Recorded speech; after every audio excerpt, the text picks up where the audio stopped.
నమస్తే.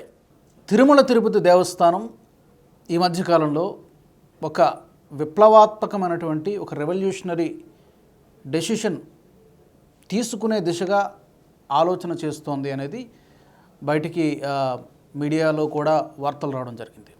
అదేంటంటే అన్య మతస్థులు ఎవరైనా కూడా హిందూ ధర్మం పట్ల, హిందూ మతం పట్ల, మతం అని అనలేము, హిందూ ధర్మం అనే చెప్పాలి, ఎందుకంటే ఇది ఒక మతంగా మనం చూడలేము అనేది చాలామంది పెద్దలు చాలా సందర్భాల్లో చెప్పినటువంటి విషయమే. హిందూ ధర్మంలోకి రావాలనుకునేటువంటి వాళ్ళు, హిందూ ధర్మం పట్ల నమ్మకం ఉన్నవాళ్ళు వచ్చి ఈ టీటీడీ వేదికగా ఇందులో జాయిన్ కావచ్చు. సంప్రోక్షణ కార్యక్రమాన్ని నిర్వహించి శుద్ధి కార్యక్రమం చేసి వాళ్ళని హిందువులుగా మార్చేటువంటి ప్రక్రియ మేము చేపడతామంటూ టీటీడీ ఆలోచన చేస్తున్నట్టుగా ఈ మధ్యన ఒక ధర్మ ఆచార్య సదస్సు కూడా జరిగింది. ఆ సదస్సుకు కొంతమంది మఠాధిపతులు, పీఠాధిపతులు, కొంతమంది ఆధ్యాత్మిక గురువులను కూడా పిలవడం జరిగింది. అలాగే స్వామివారి సేవలో, వెంకటేశ్వర స్వామివారి సేవలో పాల్గొనేటువంటి అవకాశం కూడా కల్పిస్తాము అనేటువంటిది ఈ రెండు చాలా తీర్మానాలు అందులో ఆ యొక్క సదస్సులో తీసుకోవడం జరిగింది. ఆ తీర్మానాల్లో ముఖ్యమైనటువంటివి ఈ రెండు తీర్మానాలని కూడా తీసుకున్నట్టుగా తెలుస్తుంది. ఒకటి, స్వామివారి సేవలో అన్యమతస్థులకు కూడా మేము పాల్గొనేటువంటి అవకాశం కల్పిస్తాం, అలాగే స్వామివారి దర్శనం చేసుకునేటువంటి అవకాశం కల్పిస్తాం. రెండోది, పూర్తిగా వాళ్ళు హిందువులుగా మారడానికి శాస్త్రోక్తంగా ఏ ప్రక్రియ చేపట్టాలో సంప్రోక్షణ కార్యక్రమాన్ని చేపట్టి వాళ్ళని హిందువులుగా మారుస్తాం అనేటువంటి నిర్ణయాన్ని ఇంకా పూర్తిగా ఫైనల్ డెసిషన్ తీసుకోలేదు. ఆ నిర్ణయం తీసుకునే దిశగా ఆలోచిస్తున్నట్టుగా తెలుస్తోంది. ప్రస్తుతం చైర్మన్గా భూమన కరుణాకర్ రెడ్డి గారు ఉన్నారు, ఈవోగా ధర్మారెడ్డి గారు ఉన్నారు. అయితే ఈ నిర్ణయం పట్ల స్వాగతిస్తున్నటువంటి వాళ్ళు ఉన్నారు, వ్యతిరేకిస్తున్నటువంటి వాళ్ళు కూడా ఉన్నారు. రెండు రకాలుగా, ఎందుకంటే ప్రతి కాయిన్కి పాజిటివ్ సైడ్ ఉంటుంది, నెగిటివ్ సైడ్ ఉంటుంది. సో ముందుగా పాజిటివ్ సైడ్ మనం తీసుకుంటే కనుక ఎస్, తప్పేముంది, ఒకప్పుడు అన్ని మతాలు కూడా ఇక్కడి నుంచి వెళ్ళినవే కదా, మళ్ళీ వాళ్ళు మనకి వెనక్కి తిరిగి వస్తే తప్పే ఉంది. క్రిస్టియన్ సోదరులైనా, ముస్లిం సోదరులైనా కూడా వాళ్ళు నిజంగా హిందూ ధర్మం పట్ల ఆకర్షితులై నమ్మకం కలిగి ఉంటే కనుక ఎస్, మళ్ళీ తిరిగి చేర్చుకుంటే తప్పే ఉంది అనేవాళ్ళు కూడా ఉన్నారు. లేదు దీని వెనక చాలా పెద్ద కుట్ర ఉంది అని వాదించే వాళ్ళు కూడా ఉన్నారు. మరొక అభ్యంతరం ఏంటంటే తాజాగా దైవం మానుష రూపేణ అంటారు. అక్కడ మనందరికీ తెలుసు, చిన్నజీఆర్ గారు ఉంటారు, పెద్దజీఆర్ గారు ఉంటారు తిరుపతిలో. వాళ్ళు మతపరమైనటువంటి అంశాలని, ధార్మికపరమైనటువంటి అంశాలని, అక్కడ పవిత్రతను కాపాడడానికి, సంప్రదాయాలను కాపాడడానికి ఏమేమి చేయాలో ఈ చిన్నజీఆర్ గారు, పెద్దజీఆర్ గారు కూడా పర్యవేక్షిస్తూ ఉంటారు, మనకు తెలిసినటువంటి విషయమే. అయితే తాజాగా చిన్నజీఆర్ గారు మాట్లాడుతూ చైర్మన్ భూమన కరుణాకర్ రెడ్డి గారిని వెంకటేశ్వర స్వామితో పోలుస్తూ, అలాగే వెంకటేశ్వర స్వామికి శంఖచక్రాలు ధరించినటువంటి రామానుజ స్వామి వారిని ఇక్కడ ధర్మారెడ్డి ఈవోగా ఉన్నటువంటి, ఎగ్జిక్యూటివ్ ఆఫీసర్గా ఉన్నటువంటి ధర్మారెడ్డిని రామానుజ స్వామితో పోల్చడం అనేది జరిగింది. ఇది చాలామంది హిందువులు జీర్ణించుకోలేకపోతున్నారు. ఎందుకంటే ఎంత దైవం మానుష రూపేణ, ఎలాంటి వ్యక్తులను పోలుస్తున్నారు అనేది కూడా ఇక్కడ చర్చనీయాంశంగా మారుతుంది. కరుణాకర్ రెడ్డి గారి మీద కొన్ని విమర్శలు కూడా ఉన్నాయి గతంలో. సరే, వాటన్నింటిని పక్కన పెట్టి ఆయన ఈరోజు చైర్మన్గా ఉన్నారు. ఈ పోల్చడం మీద కూడా చాలామంది హిందువులు అభ్యంతరం వ్యక్తం చేస్తున్నారు. సరే, ఆ విషయాన్ని పక్కన పెడితే, first of all positive side మనం తీసుకుంటే, టీటీడీ కనుక ఈ నిర్ణయాన్ని అమలు చేస్తే దీనివల్ల లాభ నష్టాలు ఏంటి, వాళ్ళ ఉద్దేశం ఏమై ఉండొచ్చు. నిజంగానే హిందూ ధర్మానికి పాజిటివ్గా ఆలోచిస్తే నిజమే, తప్పేముంది, అన్యమతస్థులకి ఇప్పుడు కూడా అవకాశం ఉంది. ఎందుకంటే అక్కడ డిక్లరేషన్ ఇచ్చి ఎవరైనా కానీ హిందూ స్వామివారిని దర్శించుకోవాలనుకుంటే ఎస్, మేము నమ్ముతాం, మేము హిందూ ధర్మం పట్ల మాకు నమ్మకం ఉందని చెప్పి అక్కడ డిక్లరేషన్ ఇచ్చి వెళ్ళి స్వామివారిని దర్శనం చేసుకోవచ్చు. ఇప్పుడు కూడా ఆ ఫెసిలిటీ ఉంది, అది వేరు. కానీ శ్రీవారి సేవలో పాల్గొనేటువంటి అవకాశం అనేది అందరికీ దొరకదు. చాలామంది ఫారిన్ కంట్రీస్ నుంచి కూడా వచ్చి అడుగుతూ ఉంటారు, కానీ అందరికీ అవకాశం దొరకదు. కొద్దిమందికి మాత్రమే ఆ సేవలో పాల్గొనేటువంటి అవకాశం లభిస్తుంది.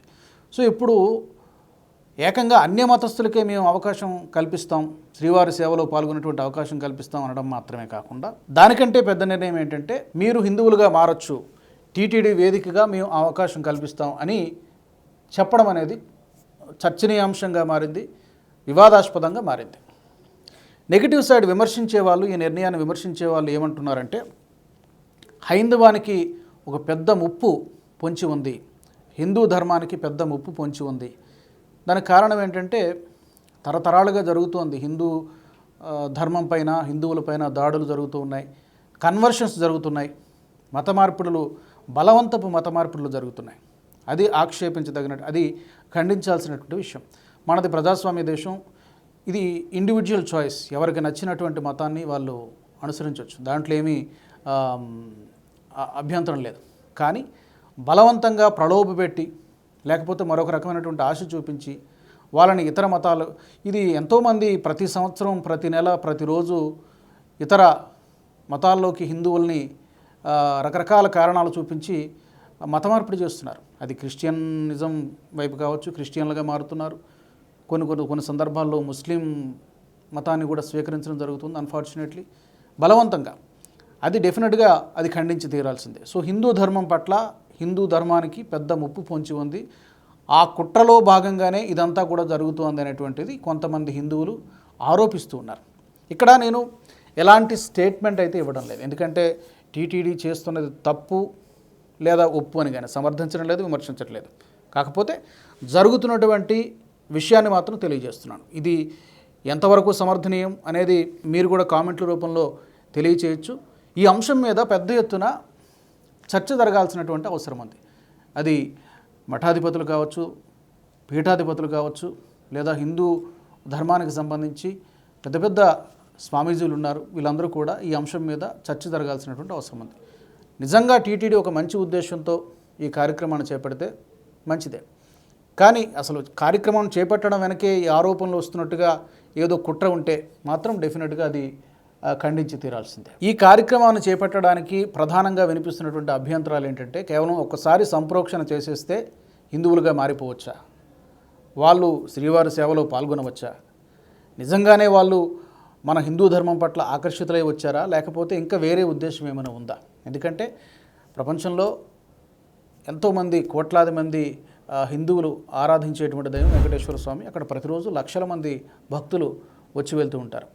అలాంటి చోట్ల కనుక ఏదైనా కుట్ర జరిగితే, వాళ్ళు రావడం ఉద్దేశమే ఒక దురుద్దేశంతో వచ్చి ఉంటే కనుక ఎలాంటి సంప్రోక్షణ కార్యక్రమాలు చేపట్టినా ఎలాంటి ఉపయోగం ఉండదు. ఇంకా అది పెద్ద ముప్పు పొంచి ఉంది అనడంలో ఏమాత్రం సందేహం లేదు. నిజంగా వాళ్ళకి నమ్మకం ఉండి హిందూ ధర్మం పట్ల వస్తే సంతోషం, దాన్ని స్వాగతించాల్సిందే.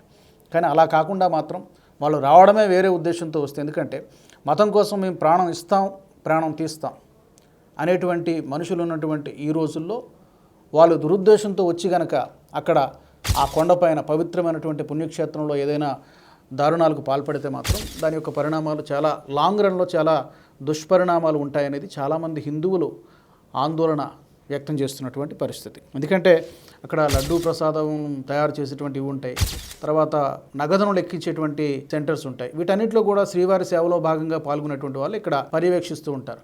అది చాలామంది కోరుకుంటారు, కానీ కొద్ది మందికి అవకాశం లభిస్తూ ఉంటుంది. ఏదేమైనా కూడా తెలుగు రాష్ట్రాల్లో ఈ అంశం మీద పెద్ద ఎత్తున చర్చ జరుగుతోంది. ఈ టీటీడీ నిర్ణయాన్ని వ్యతిరేకిస్తున్నటువంటి వాళ్ళు ఎక్కువ ఉన్నారు, సపోర్ట్ చేస్తున్నటువంటి వాళ్ళు తక్కువ ఉన్నారు. ఈ టీటీడీ నిర్వహించినటువంటి ఈ ధర్మ ఆచార్య సదస్సు పేరిట కూడా అందులో ప్రముఖులైనటువంటి మఠాధిపతులు చాలా తక్కువ మంది హాజరయ్యారు. 2 రోజులు 3 రోజులు ఆ సదస్సు నిర్వహించడం జరిగింది. ఆ సదస్సు కూడా ఒక పెద్ద కుట్ర అంటూ ఆరోపణలు, విమర్శలు చేస్తున్నటువంటి వారు కూడా ఉన్నారు. బట్ ఈ అంశానికి సంబంధించి మీరు ఏమనుకుంటున్నారు? మీ అభిప్రాయాలను కామెంట్ల రూపంలో తప్పకుండా తెలియచేయండి. ఇక్కడ ఎలాంటి స్టేట్మెంట్స్ అయితే ఇవ్వడం లేదు. టీటీడీ తప్పు చేస్తుందని కానీ, ఒప్పు చేస్తుందని కానీ సమర్థించడం లేదు, విమర్శించడం లేదు. ఎందుకంటే ఈ అంశం మీద ఒక పెద్ద ఎత్తున చర్చ జరగాల్సినటువంటి అవసరం మాత్రం ఉందని చెప్పదలుచుకున్నాను. ఈ వీడియో మీకు నచ్చినట్టయితే లైక్ చేయండి, 10 మందికి షేర్ చేయండి. అలాగే కామెంట్ల రూపంలో మీ అభిప్రాయాలను మాతో పంచుకోండి. Nationalist hub group of channels ను సబ్స్క్రైబ్ చేసుకుని తెలుగునాట జాతీయవాద జర్నలిజాన్ని ప్రోత్సహించండి. ఈ వీడియో కింద ఉన్న బెల్ ఐకాన్ పై క్లిక్ చేయడం మర్చిపోవద్దు.